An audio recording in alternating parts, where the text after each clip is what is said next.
আসসালামু আলাইকুম। আশা করি সকলে ভালো আছেন এবং সুস্থ আছেন।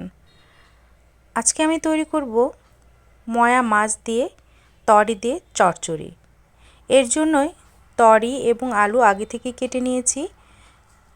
দিয়ে দিচ্ছি পেঁয়াজ 1 কাপ পরিমাণ, দিয়ে দিয়েছি স্বাদ অনুযায়ী লবণ, মরিচ। আমি এখানটা মরিচের গুঁড়ো স্বাদ অনুযায়ী ব্যবহার করেছি 3 চামচের মতো। আপনারা আপনাদের প্রয়োজন এবং স্বাদ অনুযায়ী মরিচের গুঁড়ো ব্যবহার করতে পারেন। দিয়ে দিয়েছি জিরা গুঁড়ো 1 চামচ, হলুদের গুঁড়ো হাফ চামচের মতো, আদা বাটা এবং রসুন বাটা। আপনারা চাইলে এখানটায় আস্ত রসুন থেতো করেও দিতে পারেন। দিয়ে দিচ্ছি পরিমাণ অনুযায়ী তেল। দিয়ে এবার এই চচ্চড়িটি ভালোভাবে মেখে নেব। এই হাতে মাখা চচ্চড়িটি বেশি করে মেখে নিলে হয় কি, অর্ধেকটা রান্না এভাবে মেখেই হয়ে যায়।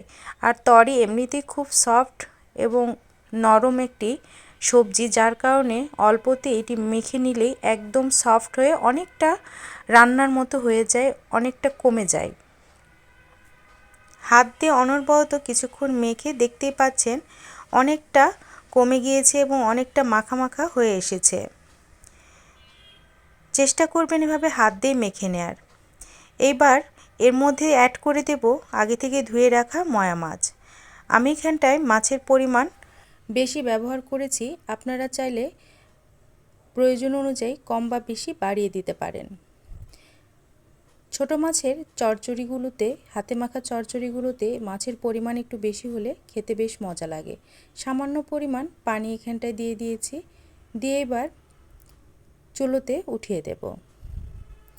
ঢাকনা দিয়ে কিছুক্ষণ ঢেকে এটি রান্না করব। মাঝে মাঝে এটি নেড়েচেড়ে একটু দেবেন। খুব বেশি নাড়াচাড়ার কোনো প্রয়োজন নেই, বেশি নাড়াচাড়া করলে ছোট মাছ ভেঙে যাওয়ার সম্ভাবনা থাকে। আশা করি এই রেসিপিটি আপনাদের ভালো লাগবে। যদি ভালো লেগে থাকে অবশ্যই আমার চ্যানেলটিকে সাবস্ক্রাইব করতে ভুলবেন না। আর ফেসবুক পেজ থেকে দেখে থাকলে অবশ্যই পেজটিকে ফলো দিয়ে পাশে থাকবেন। অনবরত চুলার আঁচটি যেমনটাই হোক মিডিয়ামের থেকে একটু বেশি রাখবেন, যাতে করে চট করে পানিটি শুকিয়ে যায়।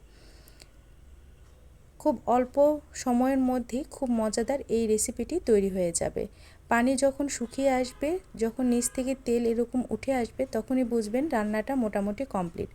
গরম ভাতের সাথে এভাবে রান্না করে খেয়ে দেখবেন বেশ দারুণ লাগে। খুব অল্প সময় এবং খুব মুখরোচক একটি রান্না তৈরি করে নেওয়া সম্ভব। সকলে ভালো থাকবেন এবং সুস্থ থাকবেন। আর অবশ্যই এই রেসিপিটি ভালো লাগলে আপনাদের প্রিয়জনদের সাথে শেয়ার করতে ভুলবেন না।